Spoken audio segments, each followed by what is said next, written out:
د کراچۍ نه شاوخوا 600 میله لرې پرته سیمه تر پارکر کې د خوراک د کمښت له کبله د ماشومانو د مړینې شمېره له 50 ته اوړېدلې. د دغه سیمې ضلعي روغتون په میټي تحصیل کې دی چېرته چې هم د ځایي خلکو په وینا یو شمېر کمی دي. هسپتال ته راغلي د یو ماشوم پلار بلچیرانه مشال ریډیو ته وویل چې هغه په خپله د طب په میدان کې کار کوي. د په وینا په روغتون کې د دوایانو کمی دی چې له وجې ماشومان مري. अभी इधर दवाई नहीं है, वो इसका कसूर सारा बड़े वजीर का है. मैं खुद हेल्थ टेक्नीशियन हूँ, मुझे सारा पता है, इससे दवाई नहीं है.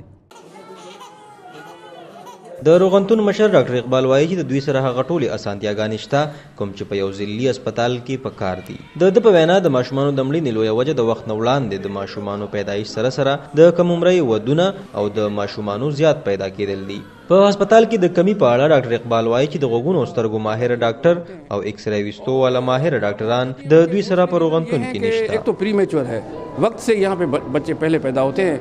यहाँ पे अर्ली मैरिजेस होती है, कल्चर है यहाँ का, शादियाँ पहले लोग करते हैं. د روغتون ته په سرکاري دور راغلي د میرپور خاص ضلعي مشر یا ایډیشنل کمشنر نثار میمن مشال ریډیو ته وویل چې د ډاکټرانو دا کمی په دې وجه دی چې دا یو لرې پرته سیمه ده او دلته ډاکټران د راتلو نه ډډه کوي. ولې حکومت داسې قانون جوړوي چې دوی په هر جوړ پوهه ډاکټران دې هسپتال ته راولي.